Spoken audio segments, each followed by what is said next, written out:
Olá pessoal, sejam bem-vindos ao nosso Maioridade Podcast. Hoje nós temos uma convidada especial, a Franciele Furquim. Ela é nutricionista, gerontóloga, especialista em longevidade e profissional aqui da Clínica Maioridade.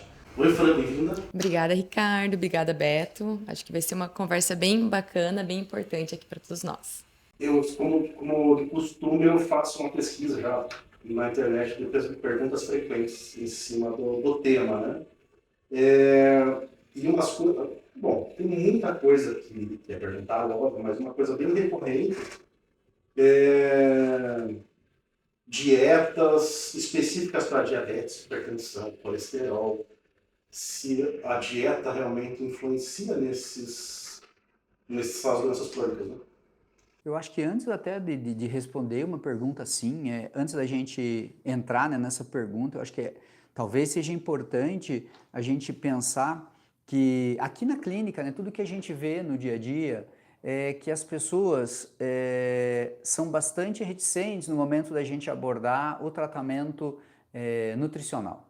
A gente come todo dia, todo mundo tem os seus hábitos, a comida está associada a uma série de coisas, está associada sobretudo ao prazer, né? Então a comida está associada às comemorações, está associada aos eventos, a comida está associada a um ritual de família, né? Que as pessoas sentam para tomar o café da manhã, ou para jantar, ou para almoçar quando é possível. Então tem toda uma ritualística que envolve a comida, e mais do que isso, ainda existe, aqui na clínica a gente conversa muito sobre isso, a Fran também comenta muito comigo, essa questão das pessoas já terem uma ideia pré-concebida ou terem uma série de conceitos que ela tem sobre alimentação, e muitos desses conceitos não são corretos. Veja, o exercício já é uma coisa difícil das pessoas abordarem, porque as pessoas já têm um conhecimento, né, já acham que o exercício, ainda que não saibam muito bem o que é exercício aeróbio e anaeróbio, elas têm alguns conceitos que são conceitos meio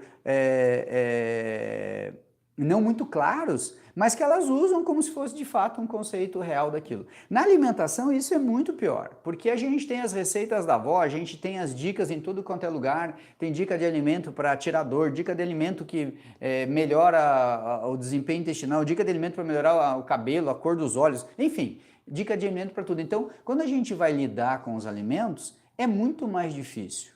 E acho que a nossa proposta hoje, a nossa proposta, né, de estratégias não medicamentosas, é muito de falar sobre, não sobre o que a gente acha, mas muito sobre fatos, né? Muito sobre fatos científicos corroborados que vão ajudar as pessoas a entender por que a alimentação é tão importante no cuidado da saúde e por que ela é tão importante como estratégia não medicamentosa, que ela aliada ao exercício físico, que ela aliada a um bom gerenciamento e controle do estresse, forma uma tríade assim fortíssima para a gente ter um envelhecimento saudável e para a gente viver cada ciclo, né, da nossa vida, do que a gente chama de ciclo de vida, de uma maneira melhor. Então, quanto mais informações como as que a gente pretende dar aqui hoje, as pessoas tenham e chequem essas informações também, porque nós não somos donos da verdade, a gente vai falar sobre uma verdade científica que a gente estuda, quando elas checarem isso e elas levarem isso para o dia a dia, provavelmente elas vão estar muito mais municiadas para enfrentar as perdas do envelhecimento. Então, acho que essa é a condição fundamental. E até aqui na clínica, né, muitas pessoas perguntam para a gente, porque as pessoas vêm, e eu vou jogar também essa pergunta no ar, a gente o que a gente come? E daí eu acho que você pode falar mais, né, sobre isso e também sobre a pergunta do Ricardo e começar com essas perguntas para a gente poder fazer, né, um panorama geral sobre tudo que a gente vai conversar hoje. Perfeito. Muito bem colocado isso, Beto. Eu costumo abordar isso muito com as pessoas, né, com os pacientes principalmente, que a alimentação ela não tem só a função metabólica, fisiológica, né, biológica no nosso organismo. Ela tem uma função social muito importante, uma função emocional, né? Nós abordamos hoje comidas, né, que trazem conforto emocional para as pessoas. Ela tem uma função social muito importante. Então, sempre quando você prescreve uma dieta ou faz uma orientação, é muito importante entender o contexto daquela pessoa, o contexto daquele paciente, porque as orientações têm que estar relacionadas com todo esse contexto de vida, porque alimentar-se não é nenhum ato isolado e muitas vezes nenhum ato que você faz sozinho. Então, para que você tenha, de fato, uma boa uma boa aderência a qualquer tipo de orientação, todas essas coisas, né? Essas outras... Seus aspectos. Isso, do nosso dia a dia tem que ser levantados e considerados aí nessa orientação.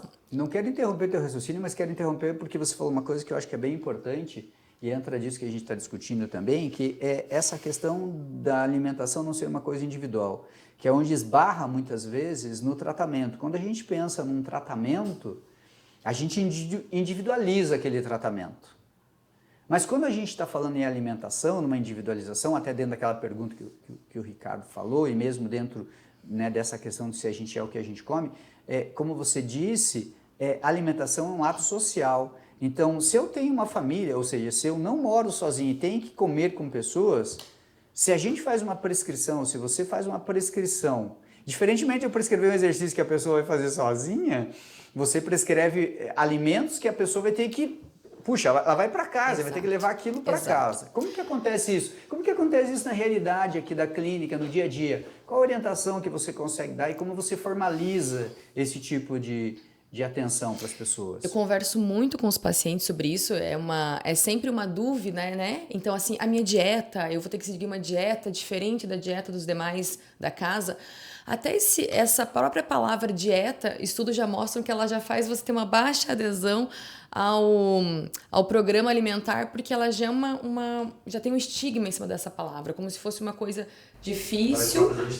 Exato. E que ela com restrição calórica. Exato. E assim, que ela tem que ser cumprida por um período e que ela vai acabar também, Já deu né? medo, já. Então, as dietas... Já deu medo. Ela tá presa já. Olha aqui, ó. Agora você está de dieta. E a dieta dá a impressão que uma hora a dieta acaba, né? Você sempre acha que a dieta tem um período para acontecer. Perfeito. E eu é isso abordo mesmo. com os pacientes aqui a importância do desenvolvimento da consciência alimentar. Então, a reeducação alimentar, a modificação de hábito é muito diferente do que seguir uma dieta. Quando você pergunta sobre, você é o que você come, acho que nós somos resultados dos nossos hábitos. Então, os hábitos alimentares fundamentalmente vão refletir no nosso organismo, né, o que a gente tem colocado ali para dentro 90% do tempo. Isso é bem importante também. Eu falo para os pacientes que quando fala de alimentação, e como o Beto falou, né, nós somos eventos sociais, temos famílias, temos nosso gosto pessoal, é importante que você faz 90% do tempo. Então, o 10% que você fizer uma coisa diferente, comer fora da sua dieta, ou tiver, né, um evento, não é isso que vai pesar. Então, a ideia de dieta sempre deixa a pessoa naquele 8-80. Ou ela faz tudo certo... Eu tenho que te interromper, não, porque o que tira. você falou é muito legal, do ponto de vista do que as pessoas escutam normalmente, né? Porque... até dentro de um dos programas que a gente estuda aqui, né, que a gente fala dos deslizes, que você cometeu um deslize, ou seja, eu saí ontem e comi tudo que eu podia. Esse deslize muitas vezes faz as pessoas, e agora nem adianta mais. Como ontem à noite eu já chutei o pau da barraca, tá tudo perdido. Agora eu vou embora. Exato. Então eu acho que retomar isso é muito importante do ponto de vista da reeducação. Exato. E também essa ideia, né, que não é uma restrição, não é que você nunca mais vai poder pisar fora da linha, nunca mais vai poder pegar Exato. nada. Um brigadeiro, puxa, nunca mais, meu Deus do céu, agora eu não posso, senão, imagina a nutricionista tá lá olhando, ela tem aqueles olhos gigantes, Nós tá lá não olhando. somos fiscais de dieta, de prato, de forma nenhuma. E esse entendimento é fundamental para que você consiga manter isso a longo prazo, né? No longo prazo, que é a ideia da modificação de hábito. Então, o que você faz naqueles momentos que são pequenos ali e exceções, não vai te tirar, né, do resultado final. E é importante que eles aconteçam porque a vida e a alimentação está relacionada diretamente, né, com o nosso modo de viver, ela precisa de equilíbrio. Então eu falo isso para os pacientes. Nada que é muito restritivo funciona e funciona a longo prazo. A gente falou muito de hábito, né, de construção de hábitos, né, e do projeto de envelhecimento, essa construção de hábitos saudáveis, a nutrição faz parte, né? Não adianta transformar os 10% em hábito, né? Aí não vai de forma nenhuma. Exato. Então, se você conseguir o equilíbrio e associando isso a outros hábitos de vida, né? Como o exercício, controle de estresse, sono, tudo isso vai resultar em muito mais saúde para você. Então, e a alimentação não pode ser uma coisa que você fique pensando o tempo todo e pesando tudo que você vai comer. esse tipo de estresse está relacionado ao desenvolvimento de muitas outras doenças, muitas vezes psicológicas, né? Que você desenvolve com a comida. E isso também não está relacionado a um hábito de vida que você consiga levar a longo prazo. Ponto importantíssimo de novo. Ponto importantíssimo de novo aí. Eu acho que isso é mais uma coisa muito importante que a gente tem que trazer quando a gente está conversando sobre isso. Até porque aqui na clínica, veja, nossa especialidade é longevidade. Então, quando a gente trabalha aqui, a gente tem pacientes 60 a mais sendo atendidos diariamente. E muitos deles já passaram por N dietas, N processo de reeducação. Muitos deles já provaram a dieta da meia-lua, a dieta da lua inteira, a dieta da laranja, a dieta do sabe-Deus, todas as coisas possíveis.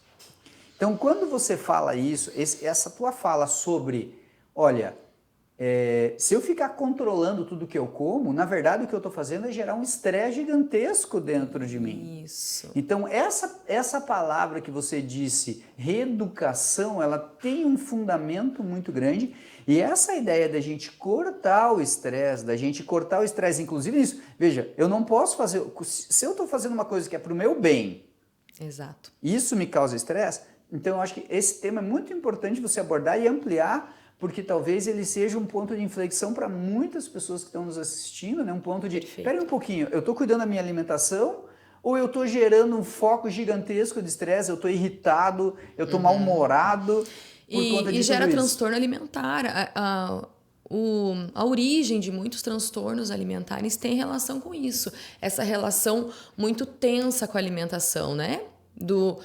Da necessidade de conseguir cumprir uma meta ali que você coloque, que não deixa aquilo, que se aquilo flua na sua vida naturalmente como os demais hábitos que você tem. Eu fundamentalmente trabalho com os pacientes aqui na clínica, né, quando eles chegam para consulta, né, eu abordo muito claramente a importância da consciência alimentar. Eu desenvolvo a consciência alimentar. Porque é mais importante que você seguir uma dieta é você entender o que te faz bem ou não e qual é o sentido daquilo, para que você possa ter independência para praticar aquilo em diversas outras situações, como em viagens, né? Quando você não está no teu ambiente de rotina. Porque quando você tem uma dieta que você não entende o significado, aquilo você consegue até levar por um tempo, mas depois aquilo se perde, porque você não entende de fato o motivo por que você está seguindo, né? Toda aquela rotina. Então, o trabalho do nutricionista é um trabalho de educação muito forte, onde você ensina e explica para as pessoas o porquê que elas fazem aquela alteração. À medida que elas entendem o porquê que é importante comer salada na hora do almoço. Mas hoje está frio, né? E hoje aqui eu tenho que ir lá pegar. Não vou comer. Mas se eu te falar que aqui uma fibra vai melhorar toda aquela refeição, vai melhorar todo o índice glicêmico daquela refeição que você está comendo. Imagine se você comer a salada ali junto, você vai reduzir a liberação do açúcar na tua corrente sanguínea e vai evitar picos de glicemia, não vai piorar teu diabetes ou vai evitar que você engorde. Você vai começar a pensar melhor sobre aquilo. Então, eu acho que você fez de novo, trouxe, né, para nós observações muito importantes, muito importantes. Eu acho que a primeira delas é que você trabalha com a ideia de conscientizar. Então, todo o processo educativo é um processo que deve ter esse, né, no seu cerne, um processo que você educa, então que você conscientiza, que você faz a pessoa refletir sobre aquela condição alimentar. Então, o processo de tratamento que você desenvolve é um processo de conscientização. Se você quiser, depois você pode explorar mais isso, como que você faz, né, esse processo. Mas eu acho que uma outra condição bem importante que você já trouxe aí também foi essa questão que até dá pra gente, talvez até usá-la como exemplo, que é essa questão que você trouxe da fibra, né? Por exemplo, isso que você falou agora, a gente que mora numa região fria, as pessoas de fato esfriam um pouquinho e elas não querem saber de salada. Elas não querem saber, e também, né, nas conversas que a gente tem com os pacientes, essa ideia do que é fibra e o que é uma fibra e por que ela é tão importante. Muita gente não tem ideia do que seja a fibra, de que alimento é rico em fibra, E por que essa fibra é tão importante? Aqueles que sim, que a gente vê que passaram pela reeducação, que conversaram com você e que avançaram muito, né, no sentido até dessa melhora que eles têm, ou no quadro de diabetes, ou no quadro de obesidade, ou numa uma outra disfuncionalidade qualquer que ele tem, aquelas pessoas que passaram por esse processo, a gente vê de fato uma mudança. Né? Então, eu acho que é importante você até deixar isso mais claro. Eu acho que tanto por um lado falando um pouquinho do que é essa conscientização, como que você trabalha isso, como que você traz isso para o cotidiano, porque a conscientização, a gente não conscientiza, né? A gente promove, a gente dá informações e a pessoa passa a fazer uma reflexão, que era muito dentro daquilo que eu falava dos hábitos do exercício. Eu não induzo ninguém a fazer exercício. Ela é que tem que se convencer de que aquilo é importante e adotar aquilo como hábito. Acho que por aí vai a questão da alimentação. E por outro lado, até essa questão já da fibra. A gente já pode pensar num nutriente específico e que benefício ele causa, né, para a pessoa, sobretudo do ponto de vista desse controle glicêmico, e até explicar o que é o tal do controle glicêmico também. Quando a gente fala controle glicêmico, muita gente não tem nem ideia do que seja, nem do que a gente está falando. Eu acho que esses aspectos são bem importantes para a gente deixar eles mais simples e mais palatáveis, né, para as pessoas em casa. Ótimo.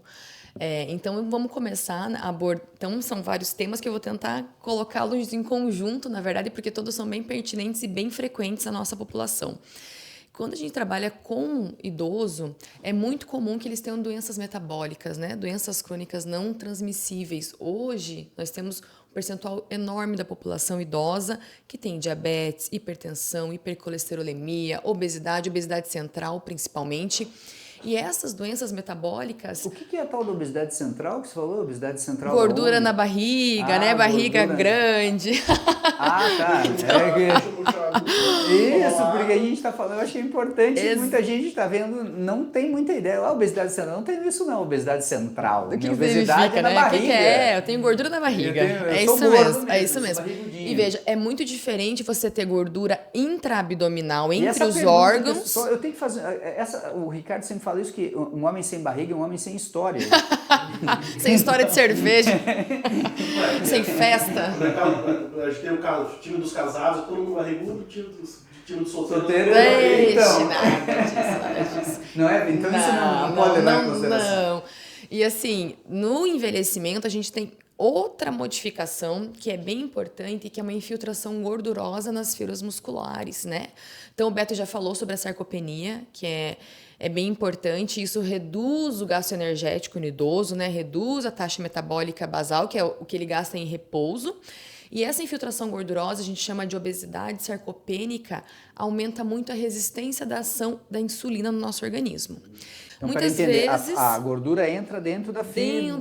Dentro da fibra muscular. Muito pelo desuso, por alteração hormonal, né? Então, em vez de eu ter um músculo, eu tenho um músculo... Tem infiltração. E ele perde muito eficiência de força, né? Porque ele não é contrátil daí, no caso. Exato, não se perde contrai. a contratilidade. E leva um estado de dinapenia, que a gente conhece, que é essa falta de força muscular. A dinapenia é perda da força. Exato. Porque eu tenho mais gordura no meu músculo. Exato. Mas isso é uma condição... Várias causas, né? Geram dinapenia, mas essa é uma delas. Isso é uma condição do envelhecimento? Isso. Mas você tem uma idade para acontecer. Tipo, a andropausa, a gente conversou sobre isso, né, Beto? Andropausa, menopausa, isso... Quando que isso acontece? Dá uma evoluída? Quando começa a ter essas disfunções hormonais, né?